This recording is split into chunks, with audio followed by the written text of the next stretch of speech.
Bom dia, pessoal. É bom vir aqui falar com vocês de novo, mas novamente reafirmando que eu tô com saudade, viu? E espero que vocês voltem menos hiperativos, menos danados, mais calmos, porque a gente vai ter que rever muito conteúdo no retorno às aulas. Hoje eu vou fazer uma retomada de um assunto que o ano passado eu dei, tá? Que é figuras de linguagem, mas que todo ano eu tô voltando em uma ou outra figura de linguagem para explicar. Então é uma revisão. Quem não teve aula comigo não tem problema, porque essa revisão é bem explicativa. Mas eu tô falando que é uma retomada porque eu sei que é um conteúdo já dado. Bom, eu e minha rinite atacada aqui, gente, Deus me livre. É, O que é figuras de linguagem? Em que consiste essas figuras de linguagem? Para compreendermos figuras de linguagem, que é uma forma de se expressar na poesia, na música, eu tenho que saber primeiro o que é denotação e conotação. De novo, denotação e conotação a gente estudou. Denotação, o D, eu falo para vocês lembrarem sempre, o D vem no sentido do dicionário, do dicionário. Então, tudo que é denotação quer dizer que a palavra ela foi empregada de acordo com o sentido real dela, o sentido do dicionário. E conotação é quando eu emprego aquela palavra um novo valor. Eu dou um novo sentido àquela palavra. Então, por exemplo, eu até peguei aqui o gato. O gato é um animal, né? Caseiro, doméstico, mamífero e da família dos felídeos. Esse nome é diferente, é difícil de gravar, dos felídeos. Então, esse sentido que eu estou dando para vocês é o sentido denotativo do dicionário. O conotativo é quando eu emprego uma linguagem figurada, uma linguagem não literal, uma linguagem em que eu atribuí a ela um novo valor, né? Eu dei um novo sentido. Então, eu pego a palavra gato e eu vou dar um novo valor a ela. Eu vou falar assim: aquele rapaz é um gato. Ei, professora, esse exemplo já está batido, porque o tanto que eu já dei dentro de sala, mas eu estou retomando.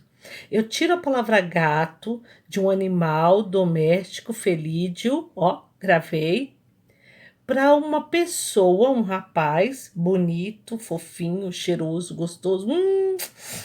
Então, é a expressão que eu mudo. Eu tiro do denotativo do dicionário e passo para o conotativo, porque eu atribuí um novo valor. Vocês têm uma expressão que eu não gosto muito, mas os meninos antes usavam, né? É, Aquela menina é uma cavala. Não existe cavala, é égua. Mas o que fez com a palavra égua? Atribui um novo valor. Não quer dizer que a menina é um animal. Quer dizer que a menina é uma menina bonita, uma menina atraente, uma menina sensual. Eu atribuo um novo valor. Então, eu deixo da palavra denotativa, sentido real, para o sentido figurado, tá bom? Então, por que eu precisei aprender denotação e conotação? Porque todas as figuras de linguagem, ela vem com um novo sentido. Ela vem com um sentido, um novo sentido atribuído, um novo valor atribuído.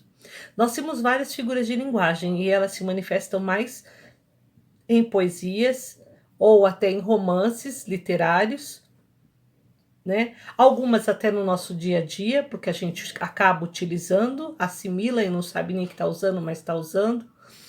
E nas músicas, então eu consigo achar essa figura de linguagem em várias partes. Eu não falo só com o sentido do dicionário. A língua portuguesa é uma língua viva. Ela está a todo momento atribuindo novos valores às palavras, tá bom? Isso eu já falei para vocês inúmeras vezes. Então, eu fiz para vocês um roteiro de estudo aqui, tá? E no roteiro de estudo, a primeira figura de linguagem que eu venho trazendo é a comparação.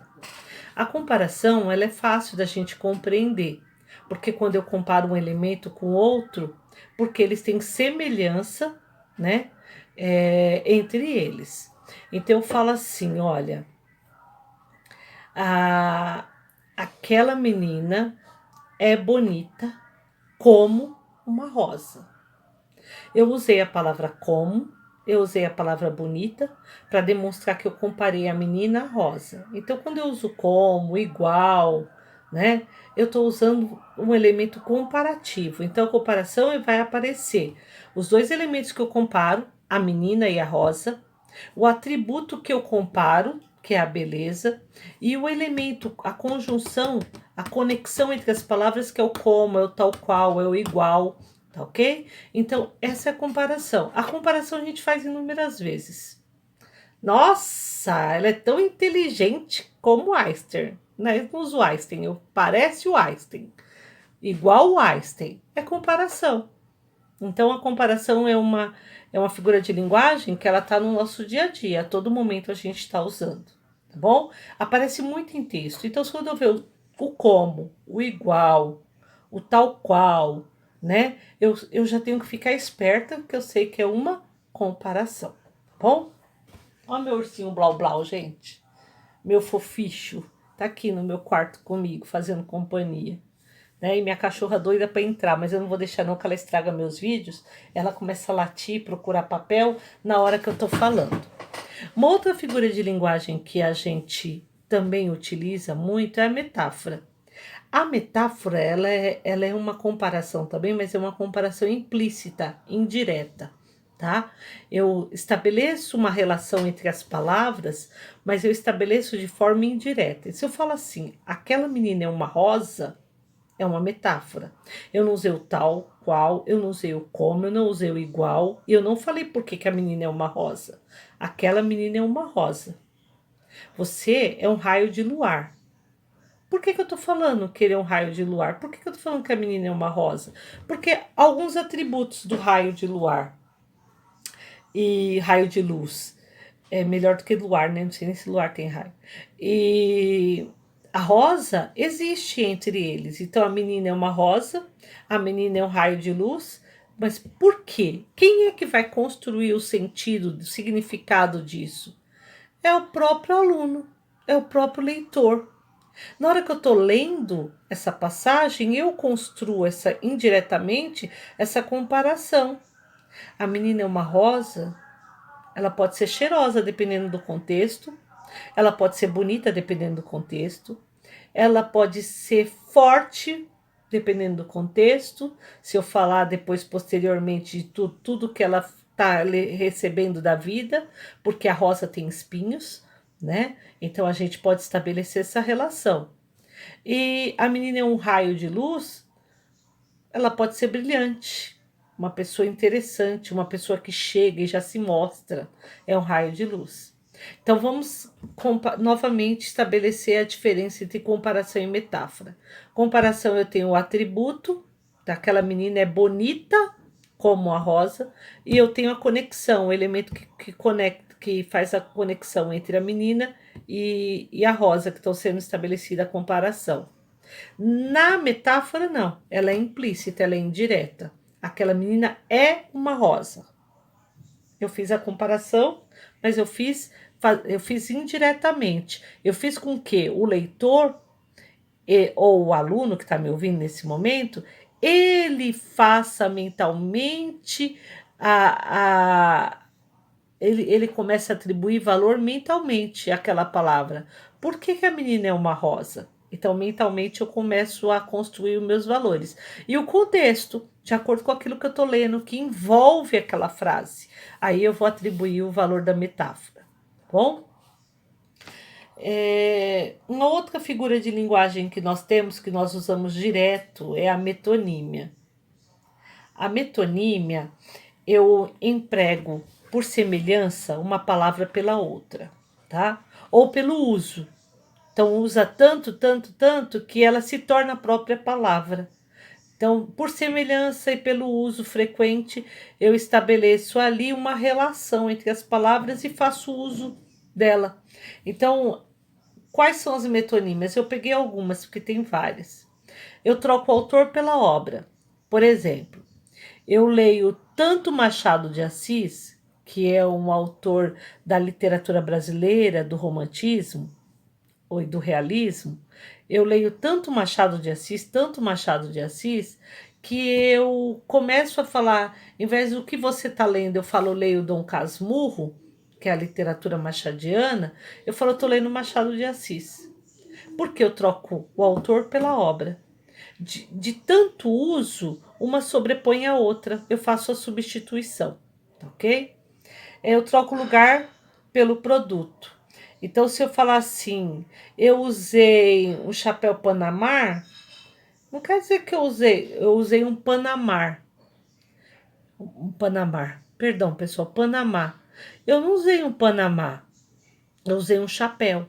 Mas o Panamá, ele já virou o quê? Sinônimo de chapéu. Então, quando eu chego, eu usei o Panamá, quer dizer que eu usei o chapéu. Então, eu troco pelo sinônimo que é feito, né? De tanto eu usar a marca se torna o produto, ok? Eu troco também o continente pelo conteúdo.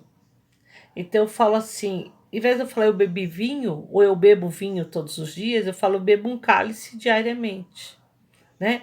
Em vez de eu falar assim, os moradores sem moradias, eu falo os sem tetos estão na rua. Então eu troco a parte pelo todo, que é o sem teto pela moradia, e o continente pelo conteúdo. Eu troco o vinho pelo cálice. Eu tomo um cálice todos os dias, tá? Então aí eu tenho duas formas da metonímia. Uma que eu troco o continente pelo conteúdo e uma outra que eu troco a parte pelo todo, tá bom? Então os moradores de ruas são sem tetos, quer dizer que eles não têm o teto sobre a cabeça, quer dizer que eles não têm a moradia para eles, né? Eu tomo cálice diariamente, não quer dizer que eu tomo cálice, eu tomo vinho diariamente, tá ok? Uma outra coisa que aparece na metonímia é trocar a marca pelo produto. Isso é o constante, gente. A gente usa Gillette, né? Gillette virou sinônimo de lâmina de barbear. A gente usa Durex. Durex virou sinônimo de fita adesiva.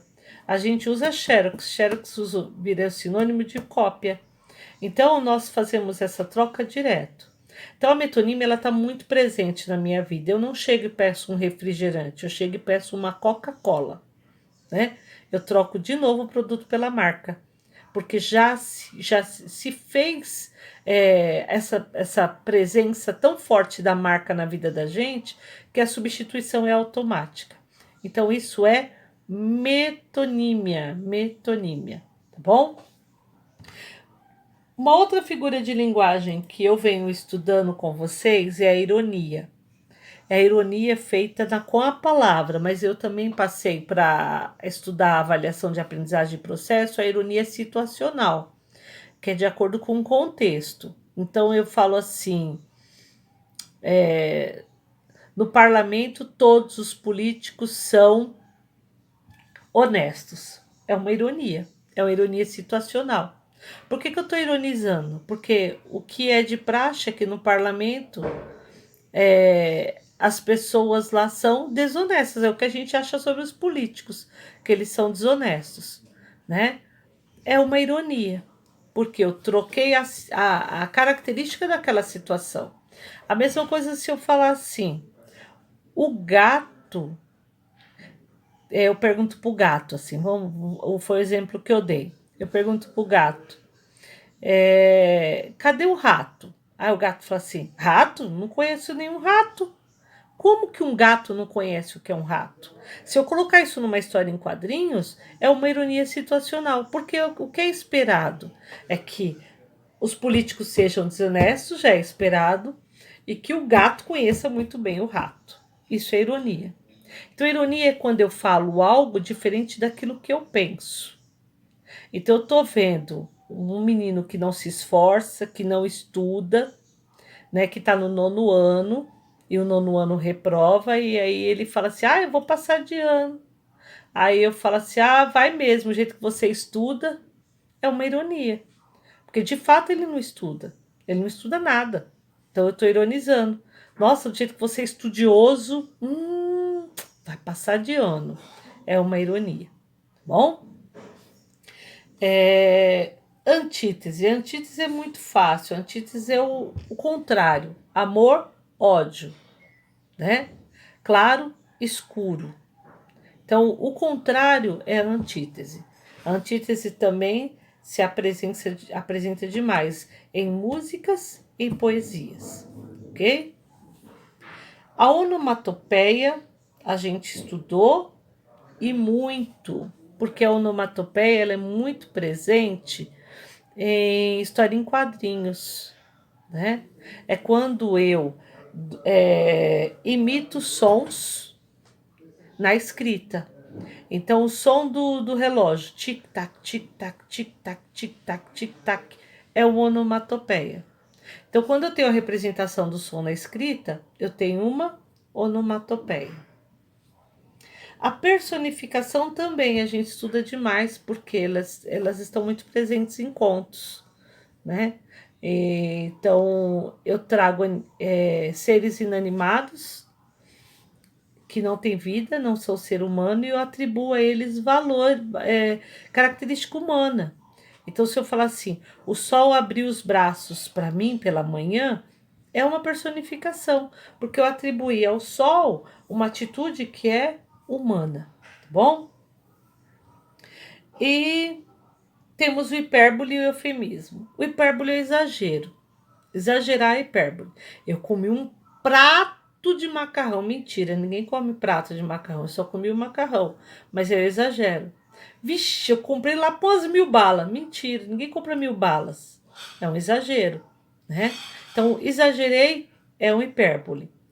Quando eufemismo, é quando eu suavizo. Eu não exagero, eu suavizo. Então, ao invés de eu falar assim, olha, sua tia morreu, eu falo, olha, sua tia virou estrelinha, se eu tô falando com uma criança. Eu tô suavizando. Então, quando eu suavizo, eu estou usando um eufemismo. Quando eu exagero, eu estou usando um hipérbole. Então, pessoal, essas são as figuras de linguagem mais utilizadas, tá? Que a gente está retomando. Eu fiz um roteiro de estudo, por isso que eu tô com o meu olho virado aqui pro computador o tempo todo, porque eu termino me apoiando nele para ver alguns exemplos que eu dei, né? Eu fico olhando para trazer para vocês novos exemplos, mas eu termino usando os mesmos de sala de aula para vocês relembrarem. Mas eu vou passar uma atividade valendo nota referente à figura de linguagem, já para o segundo bimestre, ok? Para vocês fazerem, eu quero que vocês tenham responsabilidade, por quê? Não é porque eu estou fazendo o ensino à distância que eu não tenho que estudar. Eu tenho que estudar, eu tenho que fazer as atividades que são solicitadas. Só assim para aprender, tá? E para desenvolver, ser autodidata, porque na vida nem sempre eu tenho alguém me ensinando. Hoje em dia eu tenho o YouTube com diversos vídeos. Então, se eu souber lidar com esses vídeos e com as informações que estão nele, vai ser muito bom, maravilhoso, porque eu vou aprender muito mais, tá bom? Então, espero que vocês estejam bem em casa, que a família de vocês também estejam bem, se cuidem, fiquem em casa, por favor, tá? Cuidado agora com o coronavírus, porque a epidemia está cada vez mais forte. Um beijinho, fica com Deus, tá?